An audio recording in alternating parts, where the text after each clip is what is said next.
मनसबदारी थे। ये कोटा की बात करें, कोटा के पहले शासक थे जो 5000 के मनसबदारी थे। 5000 के मनसबदारी थे, सब मनसबदारी थे। और इसके अलावा ये जो भीम सिंह थे, भीम सिंह की बात करें, इन्हें महाराव की उपाधि दी थी। क्या इन्हें दी थी? आपके महाराव की उपाधि। जी हाँ, महाराव की उपाधि यहाँ पे दी गई थी। यहाँ के शासकों की कुछ ऐतिहासिक घटनाक्रम ऐसे हैं जो आपको याद रखना है। इसके अलावा एक नाम यहाँ से आता है, ये दो बातें आपको यहां से याद रखना है। उसके बाद में यदि हम इसी कोटा की बात करें, इस कोटा के कुछ आ जाते हैं उपनाम। इस कोटा के आते हैं उपनाम। उपनाम का मतलब है कि भैया इस कोटा को प्राचीन रूप में नंदग्राम के नाम से जाना जाता था। और इसी कोटा के अंदर माधो सिंह हाड़ा ने हाड़ा शासक की स्थापना की थी, हाड़ा शाखा की। और उसके आधार पर इसे हाड़ौती प्रदेश कहा गया और कोटिया भील के नाम पर इसका नामांकन पड़ गया था कोटा। और यहाँ पर एक शासक था जिनका नाम था भीम सिंह, जो 5000 के मनसबदारी थे। और उसके शासक यदि हम बात करें, यही जो आपके भीम सिंह थे, ये आपके यहाँ पर इनको ये उनको महाराव की उपाधि हासिल हुई थी और पहले शासक थे जिन्हें महाराव की उपाधि हासिल हुई थी। अब इस कोटा को कहा क्या जाता है? इसे कहा जाता है राजस्थान का कानपुर। एक तो क्या बोलते हैं इसको? इसे कहा जाता है अपने राजस्थान का कानपुर कहा जाता है। नागपुर कहा जाता है झालावाड़ को और कानपुर कहा जाता है आपके कोटा को। इसी कोटा की बात करें, इसे कहा जाता है राजस्थान का नालंदा, क्योंकि यहाँ पे शिक्षा का प्रचार प्रसार है और इस कोटा के अंदर पढ़ने के लिए आउट ऑफ इंडिया से स्टूडेंट भी यहाँ पर आते हैं। इसी को कहा जाता है राजस्थान की शिक्षा नगरी। जी हाँ, इसी को राजस्थान की शिक्षा नगरी के नाम से जाना जाता है। जब भी मेडिकल और इंजीनियरिंग सेक्टर की बात आती है तो इसे क्या कहते हैं? राजस्थान की शिक्षा नगरी के रूप में जाना जाता है कोटा को। इसी कोटा की बात करें, इसे औद्योगिक नगरी के रूप में भी जाना जाता है। जी हाँ, औद्योगिक नगरी की बात करें इस रूप में भी जाना जाता है। और इसे बागानों की भूमि, बागानों की बात करें, उद्यानों की भूमि कह दूं, उद्यान, जी हाँ, उद्यानों की भूमि के रूप में भी जाना जाता है, क्योंकि यहाँ पे गार्डन बहुत सारे, चंबल गार्डन यहाँ पर है, तो इसे उद्यानों की नगरी या उद्यानों का नगर भी कहा जाता है। इसी की बात करें, शिक्षा की नगरी, औद्योगिक नगरी, राजस्थान का नालंदा, राजस्थान के कानपुर के रूप में इसको जाना जाता है। एक तो यहां से आ जाते हैं सब जी, एक तो यहां से आ जाता है। अब थोड़ा सा और आगे चलें कि गुरुजी और क्या क्या चीजें आते हैं। इसी भौगोलिक परिदृश्य की बात कर रहे हैं तो इसी भौगोलिक परिदृश्य में वापस से हम लोग चित्र बनाते हैं राजस्थान का और देखते हैं कि इस कोटा के साथ साथ और क्या क्या भौगोलिक परिदृश्य आता है। तो यहाँ पर हमने बना दिया अपना डिस्ट्रिक्ट जिसका नाम हो गया कोटा। और अब यहाँ से सबसे पहले यदि हम बात करें इस कोटा की कि यदि एक तो आ जाता है क्षेत्रीय नाम। ये जो कोटा है इसको किस क्षेत्रीय नाम से पुकारते हैं? तो मेरे गुलगुलो इसे कहा जाता है हाड़ौती प्रदेश। इसको हम लोग क्या बोलते हैं? हाड़ौती प्रदेश के नाम से जानते हैं। एक यदि हम बात करें कि गुरुजी संभाग कौन से के अंदर आता है तो संभाग हो जाएगा कोटा, क्योंकि कोटा अपने आप में एक संभाग भी है। यदि हम इसी कोटा की सीमा की बात करें तो ये जो है अपना अंतर्राज्यीय सीमा बनाता है। ये जो है अपना अंतर्राज्यीय सीमा बनाता है और अंतर्राज्यीय सीमा भी किसके साथ बनाता है? एमपी के साथ। किसके साथ बनाता है? मध्य प्रदेश के साथ। और यहां से ये भी याद रखना एक लाइन और कि मध्य एमपी के साथ 2 बार सीमा, एमपी के साथ 2 बार सीमा बनाता है। एमपी के साथ है 2 बार सीमा बनाता है, 2 बार सीमा बनाता है। ये आपको थोड़ा सा ध्यान रखना कि एमपी के साथ क्या करता है? 2 बार सीमा बनाता है, पूछ लिया जाता है ऐसा। उसके अलावा यदि हम बात करें, यदि हम बात करें यहाँ पे गुरुजी वर्षा कितनी होती है तो यहाँ पे वर्षा जो है ये 90 से 120 सेंटीमीटर है, अर्थात सर्वाधिक वर्षा वाला क्षेत्र है। और सर्वाधिक वर्षा वाला क्षेत्र है तो यदि यहाँ पे जलवायु की बात करें कि यहाँ पे जलवायु कैसी पाई जाती है तो बेटा यहाँ पर सामान्य रूप से अति आर्द्र जलवायु पाई जाती है। अति आर्द्र जलवायु जो है वो आपके यहाँ पर पाई जाती है। और इसी अति आर्द्र जलवायु के आधार पर यदि मैं ऐसे कहूँ जलवायु के अंदर कि कोपेन की बात करें, कोपेन के अनुसार कहाँ पर है तो कोपेन के अनुसार ये आपके आ जाता है AW जलवायु के अंदर। जी हाँ, कोपेन के अनुसार कौन सा प्रदेश आता है? AW जलवायु प्रदेश यहाँ पर आ जाता है। इसके अलावा यदि हम बात करें कि गुरुजी इसी कोटा के अंदर यहाँ पर मिट्टी कैसी पाई जाती है तो यहाँ पर मिट्टी जो पाई जाती है वो आपके है काली मिट्टी। और ये जो काली मिट्टी है ये कपास के लिए उत्पादन के लिए प्रसिद्ध है। और इसी काली मिट्टी की बात करें तो इसमें नमी धारण करने की क्षमता जो है ना, इसमें नमी धारण करने की क्षमता जो है वो सबसे अधिक होती है, तो कपास की खेती के लिए बेहतर मानी जाती है। इसके अलावा यदि हम यहाँ पे खनिजों की बात करें तो इस क्षेत्र के अंदर खनिज जो पाए जाते हैं वो आपके आ जाते हैं धात्विक खनिज। यहाँ पे खनिज कौन से हैं, धात्विक खनिज हैं। और सामान्यतः यदि मैं कहूँ एक यहाँ पे धात्विक, इसके अलावा एक यहाँ पर अधात्विक खनिज भी है, धात्विक खनिज भी पाए जाते हैं इसके अंदर। और इसके अलावा यदि मैं कहूँ तो यहाँ पर अधात्विक खनिज भी पाए जाते हैं। और अधात्विक खनिजों के अंदर मुख्य रूप से आपका आता है कोटा स्टोन। जो आपका कोटा स्टोन का पत्थर जो आता है वो आपके यहाँ से आ जाता है। यदि इस क्षेत्र के अंदर हम चट्टानों की बात करें तो मेरे बच्चों यहाँ पर चट्टानें जो पाई जाती हैं वो आग्नेय चट्टानें पाई जाती हैं। चट्टानें कैसी हैं, आग्नेय चट्टानें। जी हाँ, आग्नेय चट्टानें जो हैं वो आपके यहाँ से पाई जाती हैं। इसके अलावा यदि हम बात करें, जी हाँ, इसके अलावा यदि हम बात करें कि गुरुजी यहाँ पर कृषि कैसी की जाती है, तो बेटा यहाँ पर कृषि की बात करें मुख्य रूप से यहाँ पर व्यापारिक फसलों का उत्पादन किया जाता है। व्यापारिक फसलें ज़्यादा होती हैं। और व्यापारिक फसलों में यदि पूछा जाए सर्वाधिक किसका नाम आता है, तो सर्वाधिक नाम आता है मसालों का। जी हाँ, क्योंकि इस क्षेत्र के अंदर मसाला उत्पादन बहुत सारा होता है। एक यदि हम बात करें गुरुजी इसी कोटा के अंदर यहाँ पे वनस्पति कैसी पाई जाती है, वनस्पति की बात करें तो यहाँ पर आपके सागवान वनस्पति, सागवान वनस्पति कह दो या चौड़ी पत्ती वाले वन, या मैं ऐसे कह दूं चौड़ी पत्ती वाले वन, पत्ती वाले वनों की बात करें, वो जो वन है वो आपके यहाँ पर पाए जाते हैं। मतलब ये सीधी सीधी चीजें हैं जो आपको ध्यान में रखना है कि यहाँ पर क्या क्या पाया जाता है। चलो आगे। जी हाँ, और देखो भाई ये पीडीएफ तो आपको मिल जाएगी। इसके अलावा गुरुजी इस कोटा के अंदर और क्या क्या है, तो मैं दोबारा से चित्र बनाता हूँ अपना राजस्थान, ताकि आपके माइंड में आ जाए कि कोटा है कहाँ पर। और इस राजस्थान के अंदर यहाँ पर आपका क्या आ गया, कोटा। इसके अलावा इस कोटा के अंदर यदि हम बात करें उद्योगों की बात करें तो कोटा औद्योगिक दृष्टि से संपन्न है। कोटा जो है ये औद्योगिक दृष्टि से संपन्न है और इसीलिए इसको औद्योगिक नगरी के नाम से जाना जाता है। यदि हम बात करें जैसे इस कोटा की बात करें तो यहाँ पर आपके ब्लैक पोट्री भी है। यहाँ पर आपके ब्लैक पोट्री जो है इसका कार्य भी यहाँ पर किया जाता है। इसी कोटा की बात करें यहाँ पर आपके कोटा स्टोन उद्योग भी है। कोटा स्टोन उद्योग की बात करें, ये उद्योग जो है ये भी आपके यहाँ पर है। एक यदि हम बात करें यहाँ पर आपके कोटा डोरिया उद्योग की बात करें, कोटा डोरिया उद्योग की बात करें, ये भी यहाँ का प्रसिद्ध है जिसको जीआई टैग दिया गया। इसके अलावा यदि हम बात करें यहाँ पर सीमेंट उद्योग भी प्रसिद्ध है।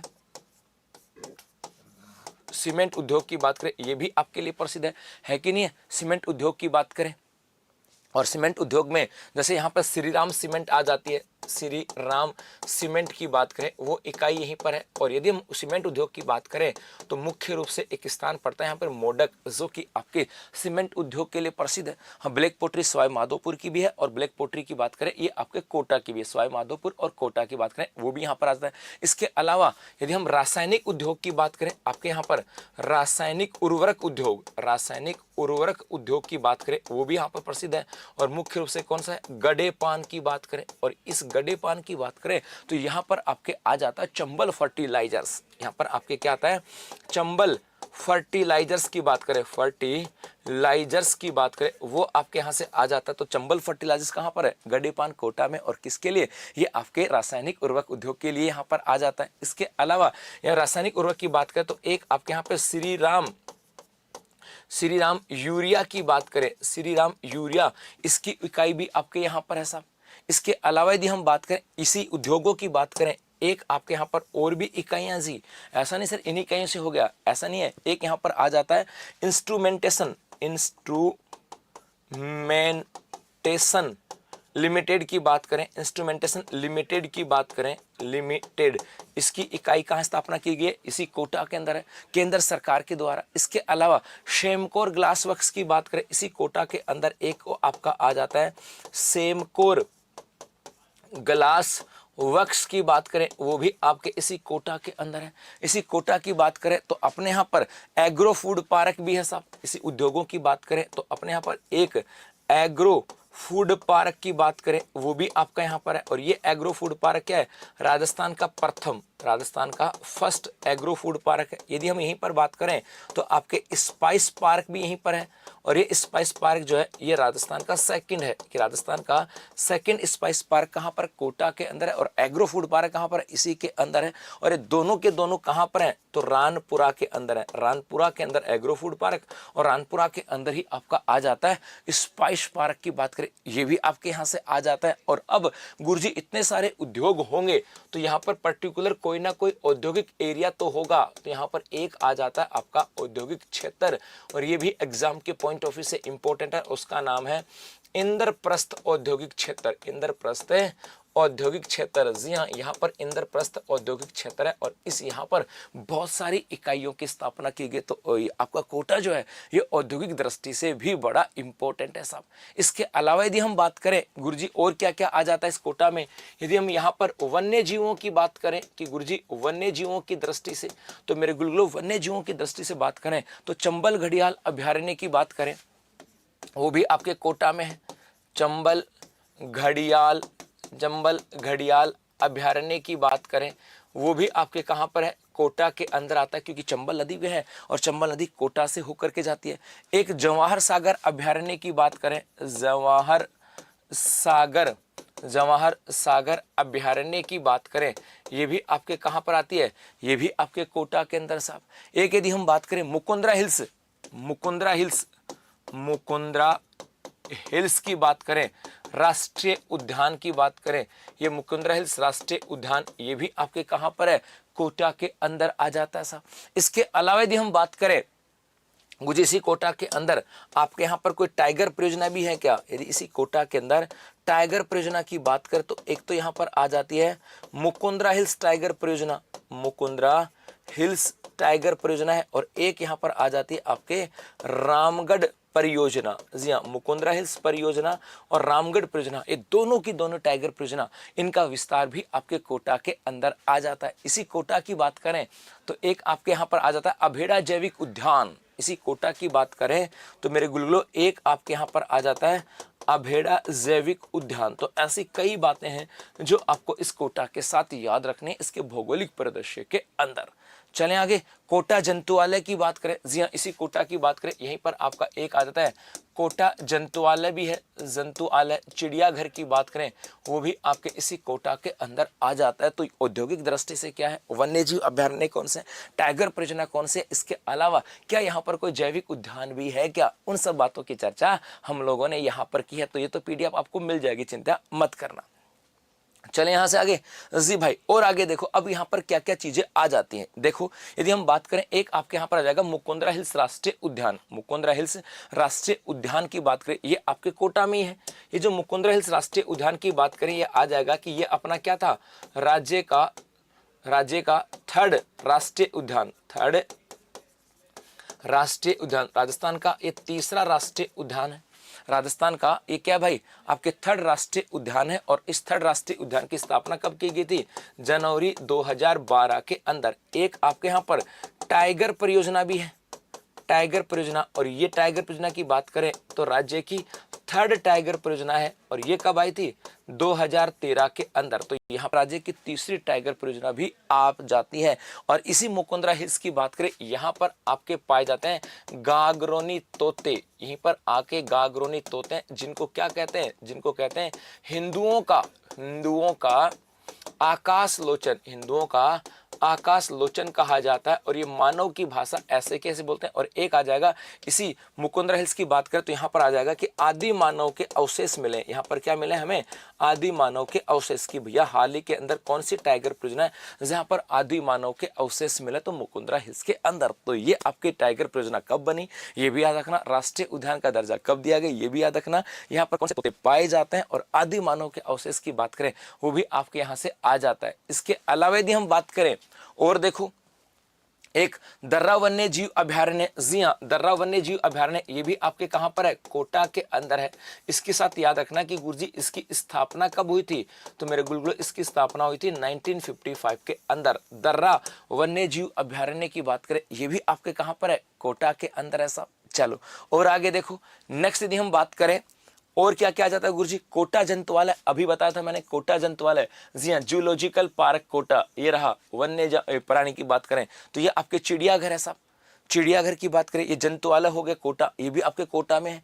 इसके अलावा यदि हम बात करें, एक आपके यहाँ पर आ जाता है छार बाग, और ये क्या थी छार बाग, तो ये आपके हाड़ा जो शासक थे उनकी छतरी है, हाड़ा शासकों की छतरी, हाड़ा शासकों की छतरी। सीधा प्रश्न आता है, हाड़ा शासकों की छतरी को क्या कहते हैं?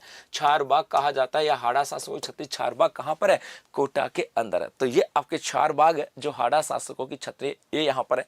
नेक्स्ट यहाँ पर और आगे चलें, एक आता है चंबल उद्यान। जी, इसी कोटा को हम लोग क्या बोलते हैं? उद्यानों की नगरी। तो यहाँ पर आपके एक नदी है जिसका नाम है चंबल नदी, और इसी चंबल नदी के किनारे के ऊपर आपका है चंबल उद्यान। इसी चंबल नदी के किनारे पर साहब, है ना, वो आपके यहां से आ जाएगा। चलो और आगे देखो। जी हाँ, इसके अलावा यदि हम बात करें, एक आता है जवाहर सागर बांध। ये जो आपको एक नदी आती है मेरे बच्चों, एक नदी है जिसका नाम है चंबल नदी, और इस चंबल नदी की बात करें, ये आपके एमपी से आती है, और एमपी से बहती है, उसके बाद ये राजस्थान में आती है, और राजस्थान के बाद यूपी में, और यूपी में जाकर के और ये यमुना के अंदर मिल जाती है। तो जब ये राजस्थान में बहती है ना, तो राजस्थान के अंदर इसके ऊपर बांध है, या एमपी में ही बांध है। तो जब ये एक तो एमपी में बहती है, एक राजस्थान में और एक यूपी में, जब ये एमपी में बहती है तो इसके ऊपर एक बांध आता है जिसका नाम है गांधी सागर बांध। तो एमपी में तो इसके ऊपर बांध है गांधी सागर बांध। उसके बाद राजस्थान में इसके ऊपर बांध है एक तो राणा